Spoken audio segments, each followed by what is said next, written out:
para que podamos tomar decisiones. O sea, la información, si no la llevamos a un punto de toma de decisiones, no nos va a servir para nada. Entonces, todo esto tiene que conducirnos a algo, tenemos que llevar a algo. ¿Está bien? Entonces, esa es la conclusión de todo lo que hemos estado estudiando. Ustedes, si al tiempo que tenga yo que parar, hermanos, si tenemos que cortar donde estemos, pues yo tengo que cumplir con un acuerdo, entonces ya tendremos que tomar una decisión si después de recibir sábado, no sé, hermano Hermes, pero sigamos, pero yo, por favor me avisa cuando falten 5 minutos, ¿está bien? Unos 2 minutos, porque el tiempo es muy importante. Bueno, hermanos, hemos visto, hermanos, que todos los libros, vamos a leer un texto del Espíritu de Profecía que nos habla. Nosotros arrancamos con un texto que nos decía: bienaventurado el que lee y los que oyen la palabra de esta profecía y guardan las cosas en ellas escritas, porque el tiempo está cerca. El pueblo de la profecía debe tener Apocalipsis, ¿dónde? ¿Dónde debe tener Daniel? ¿Dónde debe tener a Génesis 1:1 y dónde debe tener Apocalipsis 22:21? En nuestra mente, muy bien. Dice, entonces, si somos faltos de conocimiento o faltos de sabiduría, ¿qué debemos hacer? Pídala a Dios, porque no es tiempo para excusas. Tenemos que tener, y eso es una reprensión para todos, es para todos, hermanos. Aquí nadie es experto en nada, aquí todos necesitamos depender completamente de la palabra de Dios. ¿Está bien? Dice nuestra profeta, Hechos de los Apóstoles, página 467.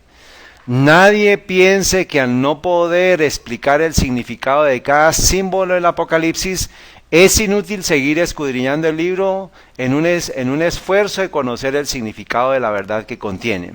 Nadie debe pensar eso. Luego, ¿a qué lo está llamando? A que usted estudie y usted entienda que todo el significado de los símbolos del Apocalipsis. Entonces, ahí, desde el más pequeño hasta el más grande, debe estar en el camino de exigirse, de suplicarle al Señor entendimiento, porque el resto del mundo va a estar, ¿qué? Desde el más pequeño hasta el más viejo, ¿qué van a estar haciendo? Estamos en tiempos de Sodoma. Entonces tenemos que tener todo el contraste para el otro lado de lo que todo el mundo está haciendo. Y es una exigencia para todos nosotros. Entiéndame, hermanos, que esto es un texto para todos nosotros. O sea, nos incluimos todos ahí. El que reveló estos misterios a Juan dará al investigador diligente de la verdad un goce anticipado de las cosas celestiales. Entonces, cuando yo esfuerzo mi mente a poder entender el Apocalipsis, voy a comenzar a saborear ¿qué? Las cosas celestiales. Cuando nos habla en Apocalipsis 1-3 de las iglesias, nos habla de cómo Cristo se pasea por la historia. Nosotros tenemos que vernos protegiendo Cristo a su pueblo de Dios a través de todas las historias. Tenemos que ver los sellos, tenemos que ver las trompetas con interés de aprender. No con miedo, como el mundo tiene eso y el enemigo se ha encargado de decir, oiga, ojo con los predicadores que están predicando Apocalipsis. Eso ya lo está diciendo el sistema papal. Entonces, nosotros cuando vemos los avisos y dice el Papa, ojo con los predicadores apocalípticos. ¿Qué debe hacer, hermano Luis, el predicador? ¿Dónde está el hermano Luis? Se me fue. ¿Qué debe hacer? El terreno es más difícil, luego entonces, ¿qué debo hacer? Hacerlo, ¿cierto? Porque no hay tiempo para el temor ahorita. Ya estamos en la playa a puertas de atravesar el mar, hermanos. Los que tengan sus corazones abiertos para la recepción de la verdad, serán capacitados para entender sus enseñanzas y se le otorgará la bendición prometida a los que, ¿qué? A los que oyen las palabras de esta profecía y guardan las cosas en ellas escritas, porque el tiempo está cerca. Entonces, la bendición es para ¿quiénes? Para el que estudie, para el que se investigue y para el que cuestione a Dios. ¿Como un qué? como un niño tenemos que hacerlo, Señor. Es decir, no entiendo esta parte del Apocalipsis, no entiendo esta parte de Daniel, no entiendo esta parte de la profecía. Pero la respuesta va a llegar en su momento, hermanos. Ténganlo por seguro que la respuesta llega. Eso me ha pasado a mí en muchas cosas que yo digo, pero ¿cómo así? ¿Por qué? Por ejemplo, con la visión de Ezequiel de las ruedas, ¿sí? Y pues el Señor me ha regalado cositas. ¿Por qué? Porque le he preguntado a Él. Dice, ¿qué significa todo eso? Y parte de lo que Él dice, y la hermana White dice, es que eso son todos los movimientos de la historia de la humanidad que son muy complicados para nosotros. Pero a medida del estudio de las profecías de Daniel y Apocalipsis, ha habido entendimiento de todo lo que estamos viendo ahorita. Todos los movimientos económicos, vamos a hablar del ecumenismo otra vez, pero económicos, el sistema papal, la página, la cita esta que les hablaba a usted del conflicto de los siglos, página 249, que habla del resurgimiento del sistema papal a partir de los esfuerzos que están haciendo los jesuitas para restablecer el sistema papal y destruir al protestantismo. Esa es una clave, hermanos, que es fundamental para entender muchas cosas, que el mundo está loco con tanta cosa y tanta teoría. Pero tenemos una profeta, consultémosla. A ese es el don que se nos dejó a nosotros. Ese es el disfrute que mientras, como vamos a ver ahorita, mientras la organización cambió la manera de ver a Elena de White, el pueblo de Dios tiene que decir, pues yo me voy para el otro lado. Ojo, no para el fanatismo, sino para entender que efectivamente ella es una profeta. Y es profeta para este tiempo y tenemos que aprovecharla. En el Apocalipsis todos los libros de la Biblia se encuentran y terminan. Todos los libros de la Biblia se encuentran y terminan ¿en dónde? En Apocalipsis. En él está el complemento del libro de Daniel. Uno es una profecía, el otro una revelación. Y el libro que fue sellado no fue el Apocalipsis, sino aquella porción de la profecía de Daniel que se refiere a los últimos días. El ángel ordenó, tú, empero Daniel, cierra las palabras y sella el libro hasta el tiempo del fin, que es Daniel 12. Eso es parte de lo que vamos a tener que estudiar más adelante y muy pronto. Éxodo y Jueces también terminan en el Apocalipsis. Sí, lo está diciendo, todos los libros terminan en Apocalipsis. Entonces, ya está hablando de Éxodo y las aplicaciones para el tiempo de ahora. Ahora vamos a estudiar parte, hermanos, de lo que nos habla la historia de Jueces, para que veamos los puntos que son necesarios para este tiempo. Esto es parte de una traducción, hermanos, que le hice al pastor Andrew Enríquez, que es uno de los pastores que considero muy importantes que podamos escuchar, y están en la página de apocalipsis14.com, en la sección de videos publicados. Entonces yo tengo unas tarjeticas, más tardecito se las paso, pero en la sección ustedes entran a la página, en el subtítulo videos publicados, y en la parte que sigue, que es traducciones, ahí están todos los videos que yo he publicado de él. Él menciona en la predicación, creo que de febrero, que es donde vamos, menciona la aplicación de Gedeón para el tiempo en que estamos viviendo, y pues quiero compartirles como el resumen. Hay muchas cosas que pues ya son del estudio que tenemos de Apocalipsis, que pues tenemos que hacerlo. Esto es Hechos de los Apóstoles, página 467. Voy a resumirles algo, hermanos, bastante, porque pues el tiempo va a cortar, pero todo esto va a quedar registrado aquí en la grabación, y también en la hermana Angeli. Nos habla en Jueces 6, a partir del Jueces 6 nos habla, hermanos, de lo que estaba sucediendo en el tiempo de los jueces, y está hablando de la historia de Gedeón allá. ¿Y qué estaba sucediendo? Y los hijos de Israel hicieron lo malo ante los ojos de Jehová, y Jehová los entregó en las manos de Madián por 7 años. Se vuelve a repetir la historia que el hermano nos habló de como la apostasía y digamos las cosas que estaban en desorden a nivel del pecado. Estaban haciendo lo malo ante los ojos de Dios. Y nos dice el versículo 3 que cuando Israel había sembrado, ¿qué sucedía? Había 3 pueblos, los madianitas, los amalecitas y los hijos de los orientales subían a ellos. ¿Y qué pasaba? Como una horda de langostas se comían todo lo que había sembrado el pueblo de Israel. ¿Está bien? Eso era lo que sucedía.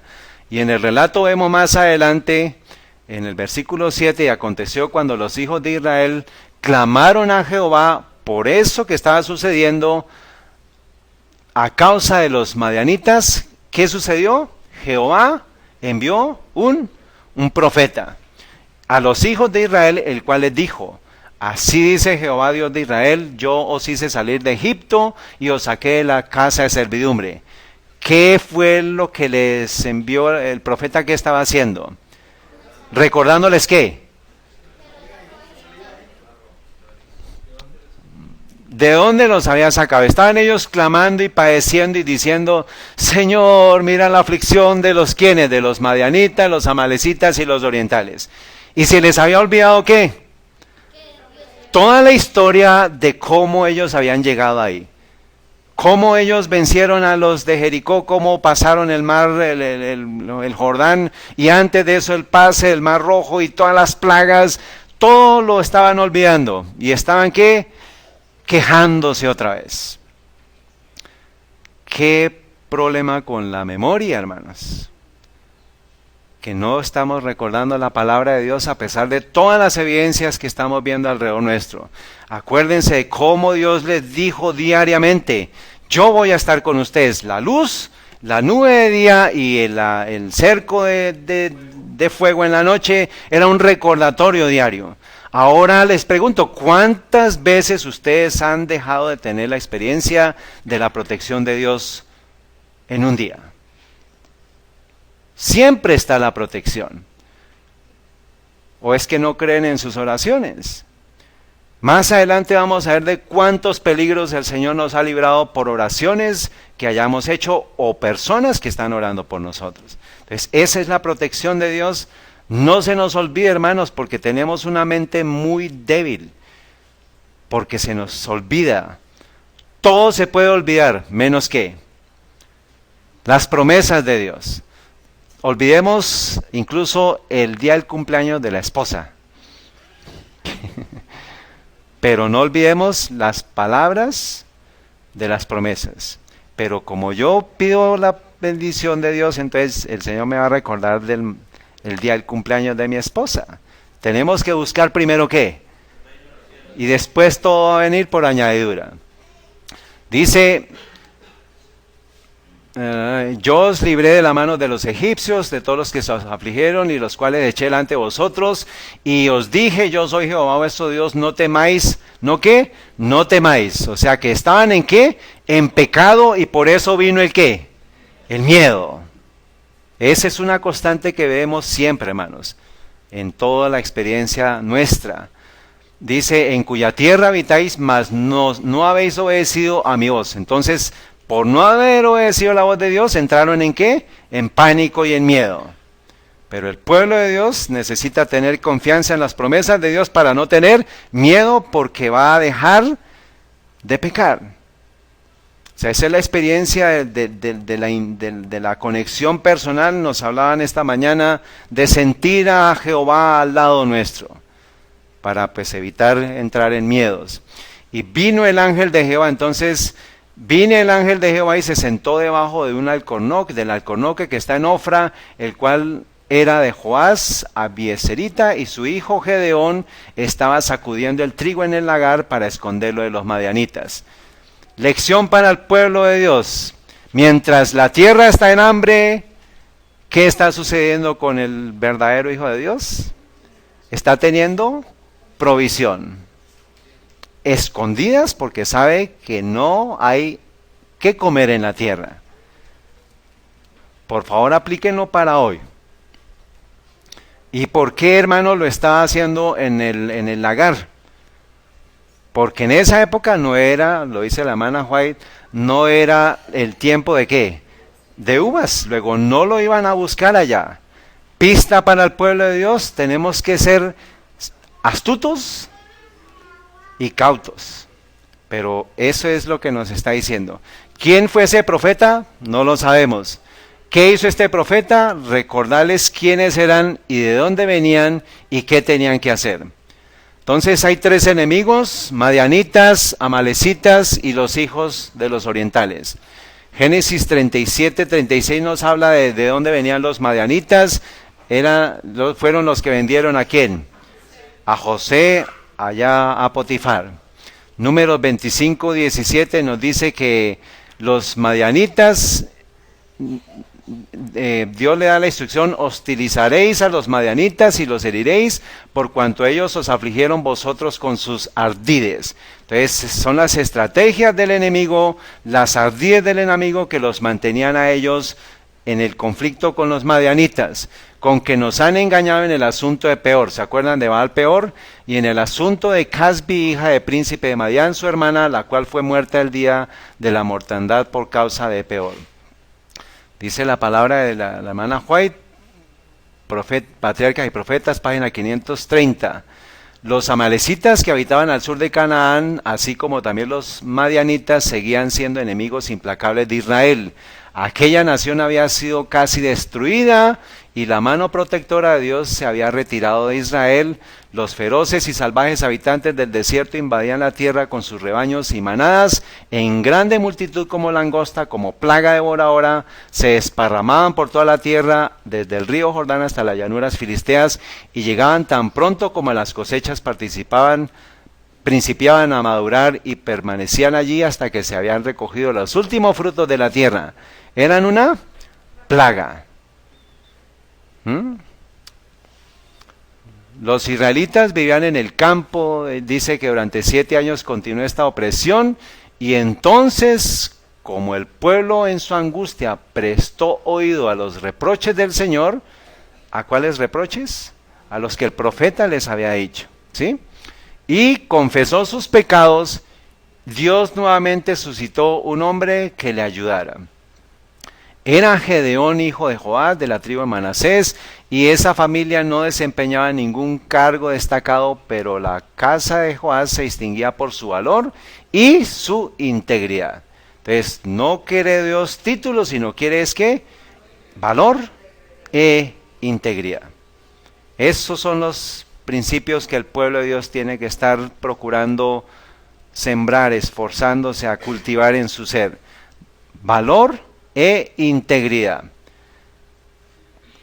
Más arribita dice: cada uno semejaba a los hijos de un rey.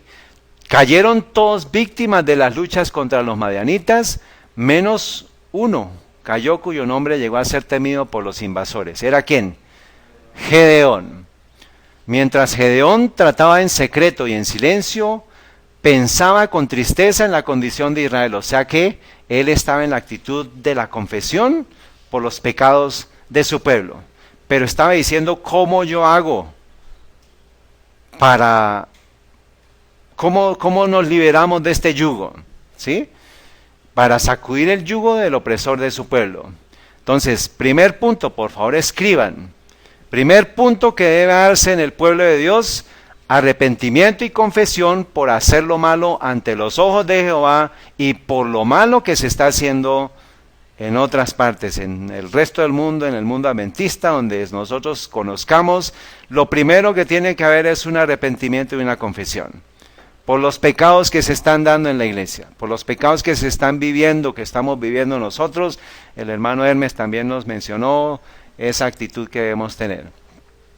Y de repente dice: se le apareció el ángel de Jehová y le dirigió estas palabras: Jehová está contigo, hombre esforzado. Ya sabemos el ángel de Jehová quién es, ¿no? ¿Quién es? Es Cristo nuestro Señor. Jueces, vamos en el versículo 12, y el ángel de Jehová se le apareció y le dijo: Jehová está contigo, varón esforzado. Y Gedeón le respondió: ah, Señor mío, si Jehová es con nosotros, ¿por qué nos ha sobrevenido esto? ¿Y por qué se sobrevino esto? Por los pecados que había en el pueblo. ¿Se acuerdan el versículo primero de Jueces? Revísenlo. Dice: y el pueblo de Dios hicieron lo malo ante los ojos de Dios. Entonces era una condición, era una consecuencia de ellos mismos. Dice: ¿a dónde están tus maravillas que nuestros padres nos han contado, diciendo: nos sacó de Egipto? Y ahora Jehová nos ha desamparado y nos ha entregado en manos de los madianitas. Y Jehová le dice: ciertamente yo seré contigo y herirás a los madianitas como a un solo hombre. Y él respondió: te ruego que si haya dado gracia delante de ti, me des señal de que tú has hablado conmigo. Entonces le da la señal, le pide una señal, el ángel de Jehová le responde la señal. ¿Y cuál fue esa señal? Él le dice, ¿qué? No, eso fue más adelante. Gedeón deseaba una señal de que el que ahora le hablaba era el ángel del pacto. Entonces, ¿qué sucedió? Entonces le dice, ve y trae, él, espérame aquí y yo te voy a traer algo. Entonces, ¿qué le trae? Le trae un cabrito, le prepara un cabrito y le pone pan sin levaduras de un efa de harina y puso la carne en un canastillo y el caldo en una olla y sacándolo se lo presentó debajo de aquel alcornoque.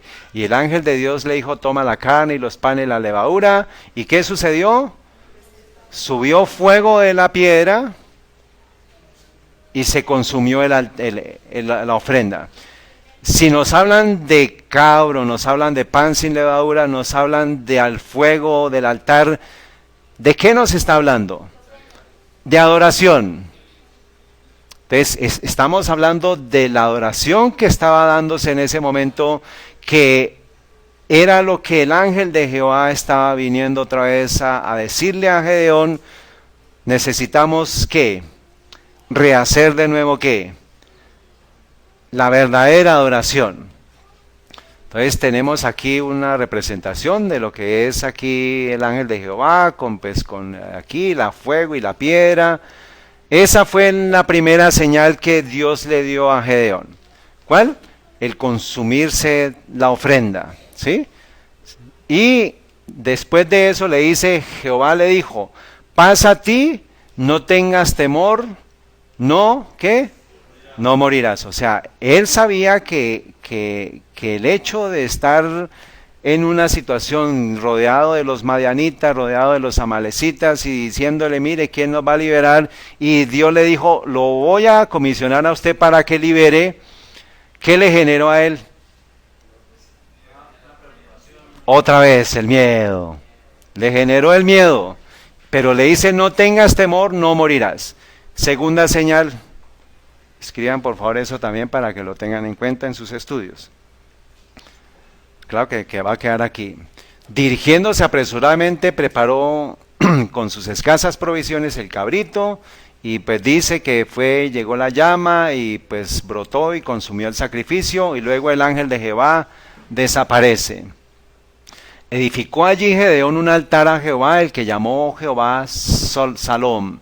Este está hasta ahora en Ofra de los Abieseritas. Y aconteció que la misma noche le dijo Jehová. Entonces se le aparece Jehová y le da otra instrucción. Toma un becerro del hato de tu padre y otro toro de 7 años y derriba el altar de Baal que tu padre tiene, y corta también la imagen de acera que está junto a él, y edifica altar a Jehová en la cumbre de esta roca en el lugar ordenado. Entonces Gedeón tomó 10 hombres de sus siervos e hizo como Jehová le dijo. ¿Más qué? Mas temiendo hacerlo de día, por la familia de su padre y por los hombres de la ciudad, lo hizo de noche. ¿Cuál fue la instrucción? Tumbe los altares de ¿qué? De Baal y de Acera. De nuevo entonces, ¿qué quiere él establecer? La verdadera adoración. ¿Y qué hizo Gedeón en la noche? Pues tumba el altar de Baal y ahora va a destruir a la imagen de ¿qué? De Acera que estaba al lado del de Baal. Ahora la pregunta.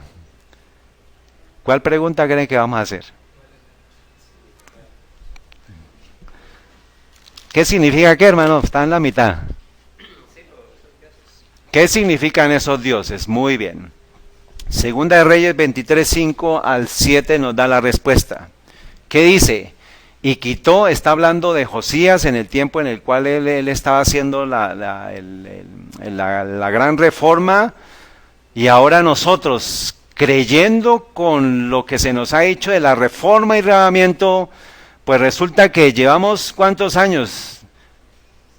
6 años y se está viendo la reforma. Se está levantando de nuevo el altar a nuestro Señor Jesucristo verdadero. Es difícil. Pero entonces dice, y estamos supuestamente en un tiempo de derramamiento y reforma. Luego, ¿qué espera Dios? que haya una verdadera reforma, pero a partir de un ¿qué? De un Josías que haga lo que tiene que hacer. ¿Qué tiene que hacer ese Josías? Y quitó los sacerdotes idólatras que había puesto a los reyes de Judá, para que quemasen incienso en los lugares altos, en las ciudades de Judá y en los alrededores de Jerusalén, asimismo a los que quemaban incienso a Baal. La clave está en el siguiente párrafo: al sol y a la luna y a los signos del zodiaco y a todo el ejército del cielo. Luego, ¿qué está asociado con la oración a Baal? Adoración al sol. De todo esto, lo que más importa para el sistema pagano es que el sol. Idolatría al sol es que culto a quién? A Baal. Luego los israelitas estaban ¿qué? Adorando a quién? Al sol. Ahora miremos a Acera. Y además derribó las cosas de los sodomitas que estaban en la casa de Jehová, en las cuales las mujeres tenían pabellones para Acera. Luego, ¿qué relación tiene Acera con qué? ¿Con qué? No, lean el texto, por favor. ¿Con qué? Lean el texto. ¿Qué pasa? Sodomía. Pastor. Con sodomía. Entonces, Baal, idolatría al sol. Sodomía, Acera, sodomía. Eso era lo que estaba sucediendo en el pueblo. Y por eso es que dice, hicieron lo malo a los ojos de Jehová. ¿Y qué viene entonces nuestro Señor a decirle por un joven que se está cuestionando? Un joven de toda la multitud de los de Israel era el único que estaba cuestionándose. Y por eso viene el ángel de Jehová y le dice, yo te voy a usar a ti. Y él que dice, pero Señor, yo soy el único que queda de los hermanos. ¿Yo? Esa es la triste realidad, hermanos, que el Señor nos escoge y aún así no le creemos. No le creemos porque estamos llenos de ¿qué? De miedo. Esa es la palabra de Dios que es necesario que comience a ser viva para nosotros, hermanos. Entonces, adoración al sol, Baal, y adoración a Acera es la sodomía. ¿Quiénes son herederos de los misterios antiguos de adoración a Baal, que es adoración al sol, y de Acera, que es la sodomía? ¿Quiénes son los herederos de ese misterio?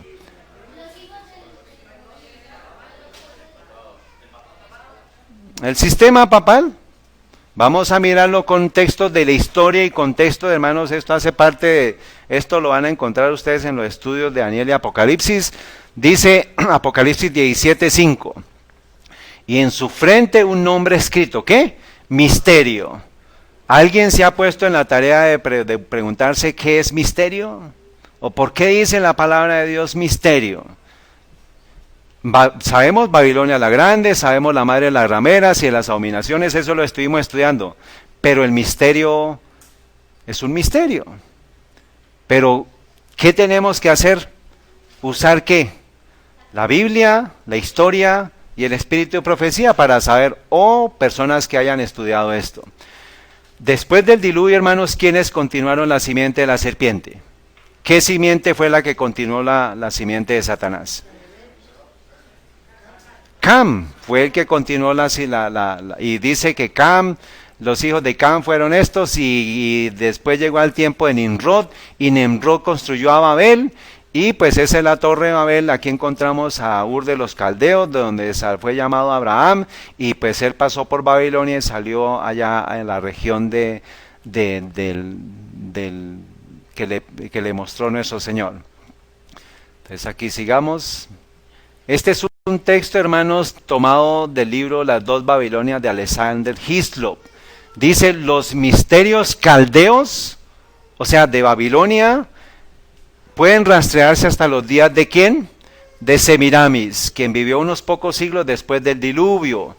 Dice ella que esta bella pero abandonada reina babilónica no fue asimismo un parangón de no fue a sí misma un parangón de lujuria, desenfrenada y libertinaje, sino que en los misterios en los que ella fue una mano directora en su formación, ella fue adorada como Rea, la gran madre. Entonces los misterios de Babilonia tienen que remontarse en el tiempo en el cual comienzan los caldeos y comienza Babilonia a decir y aparece la madre. Entonces, ¿qué tiene que ver con hoy? Dice, ella es también Venus, la madre de toda impureza, y se levantó en la misma ciudad donde ella gobernó como una mala eminencia entre las naciones y a la vez como la gran gobernadora de la idolatría y la prostitución sagrada. Apocalipsis 17 me dice que es una prostituta, la gran ramera. Ahora me está hablando de Babilonia, pero Babilonia dejó de existir hace tiempo, hermanos. Entonces, esto es lo que nos dice la historia. Un libro, hermanos, que es muy poco conocido, no sé si ustedes los han escuchado hablar, El Imperio de la Biblia, Los Imperios de la Biblia, de A.T. Jones. ¿Pastor lo había escuchado? Es muy, muy importante ese libro. Dice, la idolatría de las naciones, este culto a la naturaleza siempre y en todas partes se ha centrado, ¿qué? En el sol. Entonces, la idolatría de todos los pueblos ha estado centrado ¿en qué? En el sol. Es casi imposible encontrar en la historia del mundo una forma de idolatría que no esté conectada con el culto solar. Y en casi todas las naciones el culto al sol ha sido el culto principal. Entonces tenemos que concentrarnos en ¿qué? El culto al sol. Luego este puede ser descrito como el culto universal. En Babilonia y Asiria el sol fue adorado bajo los nombres de ¿qué? Entonces vamos a ir poniendo aquí. Bel y Shamash en Babilonia, en Egipto bajo el nombre de Ra, Osiris, Horus, Armachis, Atón. En Fenicia encontramos en la tierra de Canaán bajo el nombre de Baal, Melcar, Shemesh, Adonai, Moloch. En Siria los nombres fueron Tamuz, el Logábolo. Entre los moabitas fue Baal Peor y Quemos entre los medos y los persas. Fue Hormuz, Mitra en la India, entre todos los antiguos modernos, Mitra o Mitras. En Frigia fue Atis, en Grecia los nombres fueron Adonis, Apolo, Baco y Hércules. Y en Roma los mismos que en Grecia. Eso es todo lo que encontramos en la palabra de Dios, los cultos idolátricos bajo un nombre, pero detrás de eso está la adoración ¿a qué? Al sol. Muy bien. Ahora, pónganse los ojos de la profecía bíblica, pónganse los ojos tridimensionales de la profecía bíblica y díganme qué ven ustedes con relación a que me mencione a Siria y Babilonia, me mencione a Medo-Persia, me mencione a Grecia y me mencione a Roma. ¿Qué profecía me está diciendo? ¿Daniel qué? ¿Quién dijo 2 primero? Ah, pastor, ya leí. ¿Usted? ¿No fue? ¿Quién fue? Otros, muy bien. Daniel 2. Entonces, nos dice eso, hermanos, ¿y qué tenemos que hacer? Pues rastrear que precisamente con todos los nombres que se han dado, pues nosotros sabemos que hay un heredero de ese paganismo, de esos misterios, ¿sí? Que es el sistema papal. Buen ayudante. Porque ya lo habíamos dicho, ¿no? Entonces, vemos esa imagen, hermanos, que va a recibir la piedra y dice que va a destruir simultáneamente los reinos de Roma, los reinos de Grecia, los reinos de Medo-Persia y los reinos de Babilonia. Los da en el sentido de la composición del material.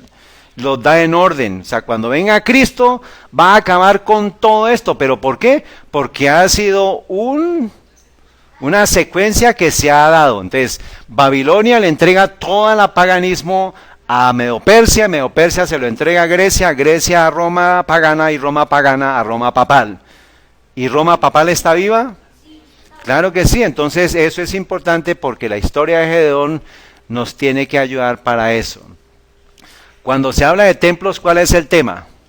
Adoración, ¿cierto? Adoración al sol en el pueblo de Dios en el antiguo Israel. ¿Estaba sucediendo? Sí. Baal, ¿sí o no? En tiempo de Gedeón. Y ahora preguntémonos, ¿adoración al sol en el pueblo de Dios en el moderno Israel? Ayer, ¿qué estuvimos viendo? ¿Quién es el representante del sistema idolátrico de Babilonia la Grande, la ramera? ¿Quién? El sistema papal.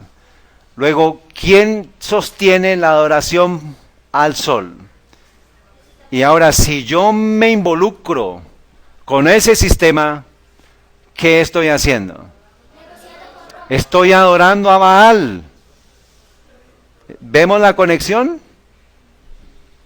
El templo, esta es una comparación, hermanos, de un templo que nunca se construyó, pero está registrado en la Biblia, en Ezequiel 40 al 43, le da las medidas, le da todo.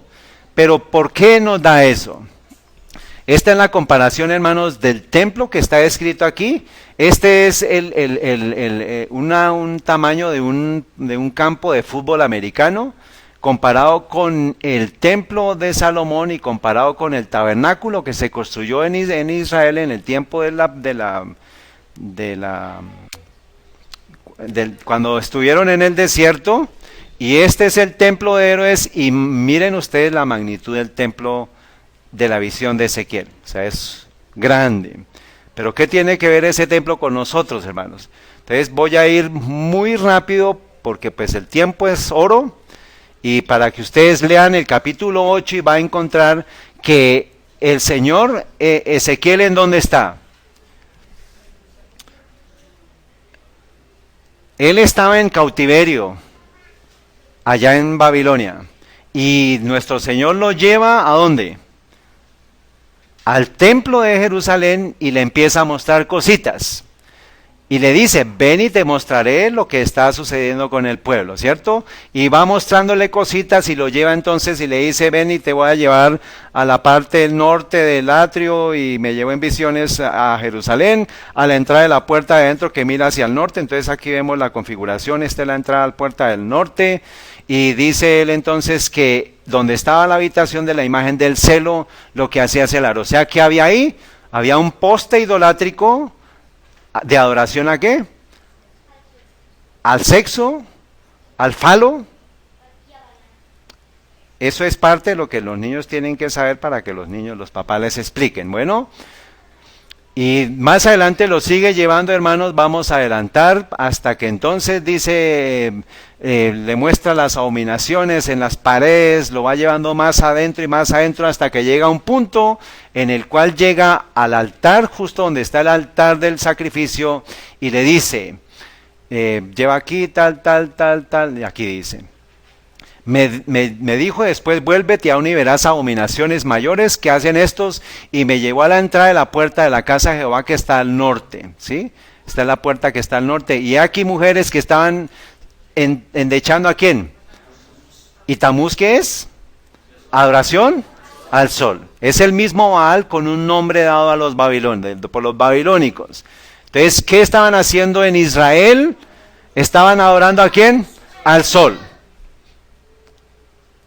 Estaban en problemas, porque ya estaban adorando al sol. Y luego me dijo, ¿no ves, hijo de hombre? Vuélvete aún y verás abominaciones mayores que estas. O sea, se le iba subiendo ¿qué? La intensidad de la abominación. Y me metió en el atrio de adentro, en la casa de Jehová, y que está junto a la entrada del templo, y perdón, entre la entrada y el altar. Entonces, entre el altar y la entrada estaban ¿quiénes? Como 25 varones, y sus espaldas vueltas al templo de Jehová, y su rostro ¿hacia dónde? ¿Y adoraban a quién? El pueblo de Dios estaba ¿qué? En apostasía. ¿Por qué? Porque estaban adorando al sol. ¿Está claro hasta acá? Muy bien. Y me dijo, ¿no has visto, hijo de hombre? Es cosa liviana para la casa de Judá hacer las abominaciones que hacen aquí. Luego, cuando usted vea idolatría al sol, es que es una abominación a los ojos de Jehová. Y eso significa que el pueblo de Dios no debe tener nada que ver con el culto a Baal, que es el culto idolátrico al sol. Y tampoco tiene que ver con el culto idolátrico a Acera, que es que la sodomía. Luego, cuando se esté practicando la sodomía, podemos decir, están practicando el culto a Acera. Tenemos que usar textos y términos técnicos bíblicos. ¿Está bien? ¿Culto al sol es qué? No, devuélveme. No. ¿Culto al sol es qué? Baal. ¿Culto a Acera es qué? Sodomía. ¿Está bien? Pero pues, hermanos, el tema es que ¿qué? Tenemos que acercarlo ¿a dónde? A nosotros, aquí. Un próximo mañana, ya vimos este texto ayer, ¿qué vamos a encontrar muy pronto, hermanos? Vi la iglesia nominal y los adventistas nominales como Judas nos iban a entregar a los católicos para obtener su influencia, para ir en contra de la verdad. Los santos serán entonces un pueblo oscuro, poco conocido por los católicos, pero las iglesias y los adventistas nominales que saben de nuestra fe y costumbres, ya que nos odiaban a causa del sábado, que es la adoración verdadera, ¿sí? Porque no podían refutarlo, traicionarán a los santos y lo reportarán a los católicos como los que hacen caso omiso de las instituciones del pueblo. ¿Cuál es la institución del pueblo que viene? ¿Qué es lo que va a hacer dar Estados Unidos como parte de lo que van a reclamar para el pueblo? La ley dominical. Dice, ¿dónde me perdí? Es decir, que guardan el sábado y desprecian ¿qué? ¿Qué es el domingo? Adoración al culto a Baal. ¿Quiénes? Los adventistas nominales nos van a buscar para matarnos. ¿Por qué? Porque nosotros tenemos el verdadero culto a Dios. ¿Está claro? Hermano Hermes, ¿está claro? ¿Quién tiene dudas de lo que estamos hablando hasta acá? No, su merced no tiene dudas, su merced tiene todo. Señor. ¿Ah? Respóndeme tú. ¿El adventista nominal va a terminar guardando qué día? ¿Y el adventista verdadero? Luego, ¿quién es el que guarda los verdaderos mandamientos de Dios? ¿El nominal o el verdadero? Y tenemos que estar entonces en la tarea de identificar los cultos a Baal dentro de la iglesia, porque tenemos que ¿qué? Derribarlos. Eso es tarea del Gedeón de hoy. Destruye el culto al sol. Spalding and Megan Collection, hermana Elena de White, página 1, está ya en español. Ustedes pueden busquen Spalding and Megan Collection en español, y si no encuentran, me mandan un correo y yo se los envío. ¿Está bien? Entonces, eso es en un próximo futuro, o sea, todavía no ha pasado, pero el pueblo de Dios no anda en ciegas. ¿Está bien? Porque ya hemos sido advertidos de eso. Entonces, ya estuvimos estudiando ayer estos títulos, los saco, hermanos, de textos del Espíritu de Profecía. Ustedes lo vieron, quedó registrado aquí. Este acto es una traición hecha al reino de Cristo. Este acto también es cualquier traición a la iglesia, es una traición hecha a aquel que ha comprado a la humanidad con la sangre de su Hijo unigénito. Y esto es tratar de congeniar con Roma, equivaldría a traicionar la causa de Dios. Lo estuvimos estudiando, ¿sí o no?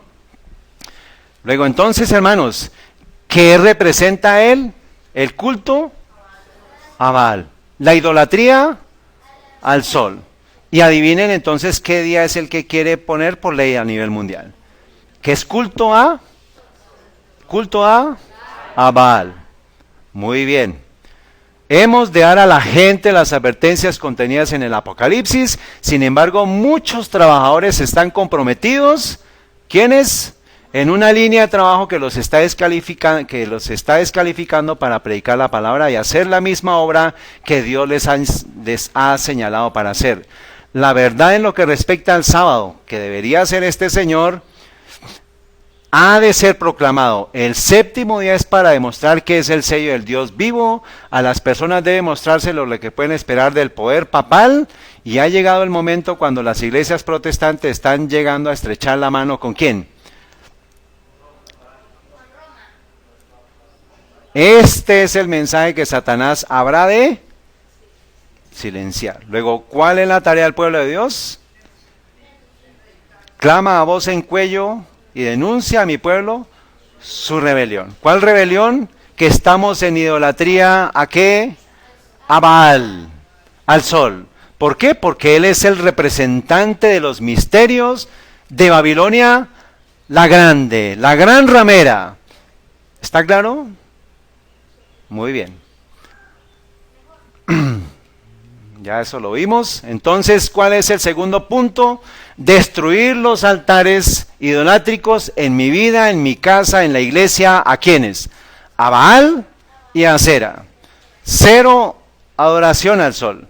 Cero permisividad con el tema de la homosexualidad.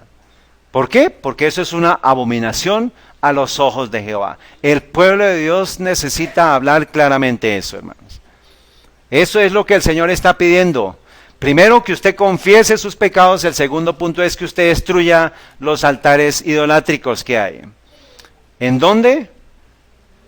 En donde el Señor lo mande a usted. El padre de Gedeón, Joás, quien participaba de la apostasía de sus conciudadanos, o sea que era adorador ¿a quién? Al sol, y practicaba, o no sé cómo hacía, pero pues si dice que participaba de la apostasía, significaba que tenía que la adoración ¿a quién? A Acera, que es adoración ¿a qué? A la sodomía. Había erigido en Ofra, donde moraba, un gran altar dedicado a Baal, y ante él adoraba a la gente del pueblo. O sea, construyó una hiper mega ¿qué? De apostasía y de idolatría al sol. O sea, concluyendo, terminando, estaba adorando y guardando el domingo. O sea que el pueblo de Dios, con base en este relato, nos dice que terminaron guardando el domingo. ¿Y practicando qué? Díganlo, por favor. La homosexualidad, la sodomía. El ofrecimiento de sacrificio. Entonces dice, y Gedeón recibió orden de destruir este altar y de erigir otro a Jehová sobre la roca en la cual el sacrificio había sido consumido, para presentar allí un sacrificio al Señor. El ofrecimiento de sacrificios a Dios había sido encomendado solamente a ¿quiénes? Entonces empecemos a hacer preguntas. ¿Cómo así que Dios le dice a Jehová, a Gedeón, que haga un sacrificio? Pero esa tarea era responsabilidad de ¿quiénes? De los sacerdotes de ese momento. ¿Y por qué entonces Jehová le dice a Gedeón que haga ese sacrificio? ¿Estaban en qué? En apostasía también. ¿Está claro hasta aquí? No se me duerman, hermanos, por favor. No se me duerman. Dice, el ofrecimiento que de los sacrificios a Dios había sido encomendado solamente a los sacerdotes y debía limitarse al altar de Silo. Pero aquel que había establecido el servicio ritual, ¿quién estableció el servicio ritual? El ángel de Jehová, que es Cristo. Y a quien señalaban todos estos sacrificios, tenía poder ¿para qué? Para cambiar sus requerimientos. La liberación de Israel debía ser precedida por una solemne protesta contra el culto a Baal. Luego, ¿qué tiene que ver con nosotros? Antes de que venga la liberación del pueblo de Dios, tiene que haber una protesta ¿a qué? Al culto de Baal, porque usted es un ¿qué? Usted es un protestante que levanta los 7 principios. Se lo ganó, ¿sí o no? Pilas con las respuestas, porque no se lo quito. Dice, la liberación de Israel debía ser precedida por una solemne protesta contra el culto a Baal. Por eso es que somos protestantes. ¿Está claro, hermanos? Gedeón debía declarar la guerra a la idolatría antes de salir a batallar con los enemigos de su pueblo. ¿Cuántos eran sus enemigos? ¿Cuáles eran?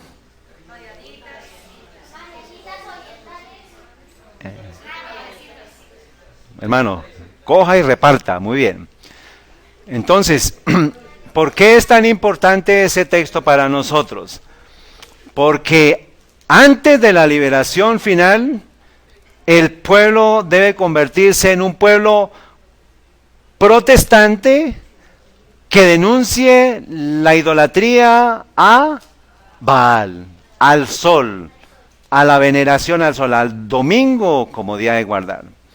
Pero ¿cómo vamos a hacerlo? Entonces vamos a mirarlo, hermanos. Este es el tercer punto. Edificar el verdadero altar de Jehová en mi casa y en mi iglesia como protesta contra el culto a Baal. ¿Entendieron? ¿Dónde tenía que edificar Gedeón? Primero tenía que acabar con el culto a Baal dentro de su casa y hacer el verdadero culto en su hogar. Luego, si nosotros estamos llenos de cultos futuros de Baal, ¿cuál es la instrucción para el pueblo de Dios? Levante un altar en su casa para adoración verdadera al Dios Jehová. Pero, ¿cómo así? ¿Entonces no hay sacerdotes? ¿Qué dice el relato? Estaban en apostasía, luego ¿a quién le toca? A los gedeones modernos. Tenemos que levantar el verdadero culto a Dios en protesta contra el culto a Baal. Tenemos que cortar el suministro de Babilonia. ¿Cómo cortamos el suministro a Babilonia? ¿Cuáles son las fuentes que alimentaban a Babilonia? El Éufrates. Y dice la profecía que el río Éufrates va a ser secado para que vengan los reyes del oriente. ¿Cómo secamos el suministro a Babilonia? Y tomando la decisión de hacer el verdadero culto y no seguir apoyando ¿qué? A la apostasía. ¿Está claro, hermanos, o quieren que hable más claro? ¿Más claro? ¿Cómo? ¿Qué quieres que diga? Un desafío grande, ¿sí, chico? Entonces, establezca usted, primero, arrepentimiento y confesión. Segundo, tumbe el altar del sacrificio de idolátricos. Y después que establezca el culto verdadero a Jehová. Nos falta uno. ¿Quiénes debían ofrecer los sacrificios entonces? Los sacerdotes. Pero ¿quién dijo Gedeón? Haz tú el sacrificio. Cristo mismo. Ahora nos está diciendo a nosotros, si los sacerdotes están en paganismo, si están en idolatría, están en todo lo que estamos viendo, ¿cuál es la instrucción para el pueblo de Dios? Arme usted un altar verdadero a Jehová. Donde esté, como esté, pero tiene que hacerlo conforme a la palabra de Dios y al espíritu de profecía. ¿Está bien? Eso es la forma en que usted tiene que protestar. Y esto, hermanos, pues, ¿qué va a levantar contra nosotros? Porque cuando se toque ¿qué? El diezmo a las instituciones, a la organización, ahí es cuando ellos se van a preocupar. Y eso es el drenaje, eso es cortarle el suministro a Babilonia. Porque si hay idolatría, yo no puedo comprometer mi integridad porque estoy siendo partícipe de ese culto idolátrico. ¿A quién? Al sol, a Baal. ¿Está claro, hermanos? Señor. Mi pregunta es, ¿qué hace el sistema papal con el diezmo? Se ganó otro. Te tengo la respuesta en otro, pero no está aquí. Pero, ¿qué hacen los recursos de las iglesias, especialmente, por ejemplo, incluso dentro de la iglesia adventista? ¿Qué pasa con los diezmos? ¿A dónde va a parar? Hay 5 planes de fondos de inversión que tiene la iglesia a nivel mundial. O sea que los diezmos van a parar a la bolsa de Nueva York, a la bolsa de valores. Para el año de 1985 tenían acumulado 500 millones de dólares. ¿Responde tu pregunta? Pero ¿quién es el que está controlando todas las finanzas del mundo? Los jesuitas. Luego, todos los recursos que se acumulen, ¿a dónde van a ir a parar? Hermanos, él me preguntó, yo tengo que responder. ¿Por qué permitió Dios que Gedeón lo hiciera, hermanos? ¿Por qué los sacerdotes de Israel estaban en apostasía? ¿Y hoy qué pasa? Prepárense, hermanos. Hoy hay periodos que son puntos de inflexión en la historia de las naciones y de la iglesia. Entonces, ¿qué es un punto de inflexión? Cuando hay un cambio en la orientación de algo, un cambio, esto es una inflexión, ¿sí? Que hay un cambio. ¿En dónde hay cambios, puntos de inflexión? En la historia de las naciones y de la iglesia. Muy bien. En la providencia de Dios, cuando llegan estas diferentes crisis, se da la luz para ese tiempo. Luego, cuando llega el punto de inflexión, llega la luz para que el pueblo reaccione y entienda lo que está pasando a nivel mundial, o en el punto de la historia donde le toque a la iglesia. ¿Está claro hasta acá? Si es rechazada esta luz, si se recibe hay progreso espiritual, y si es rechazada, la declinación espiritual y el naufragio siguen.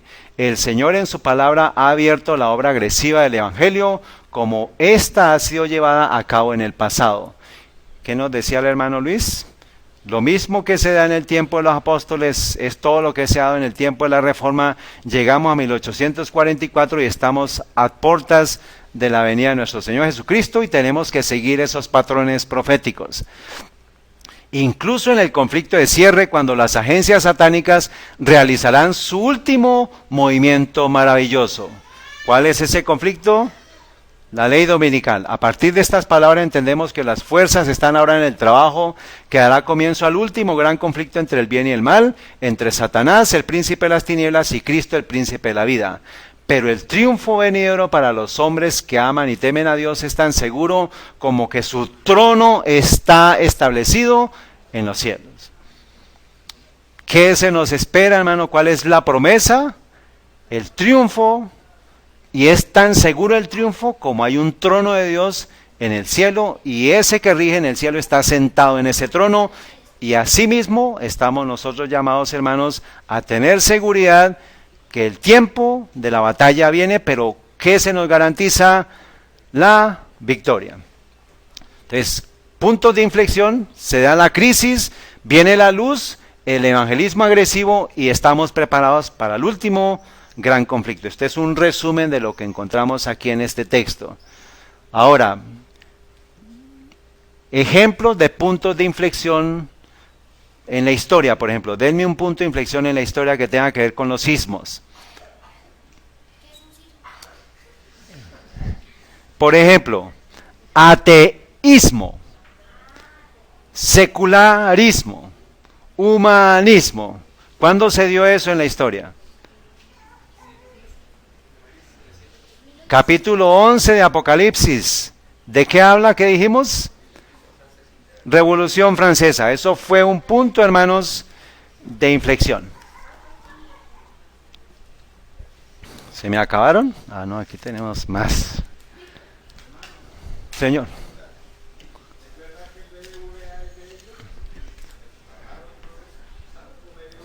Hermano, dígame usted qué banco no es de ellos, más bien. ¿Está bien? Toda la banca mundial pertenece al sistema jesuita.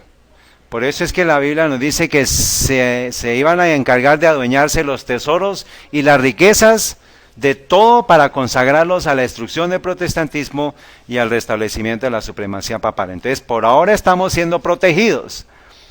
Pero tristemente, pues pronto, pues cuando se dé el tiempo del colapso y se dé el tiempo de la debacle en Estados Unidos, de la revolución que se va a dar allá, porque el modelo francés se va a duplicar allá en Estados Unidos. Entonces, ¿qué va a pasar?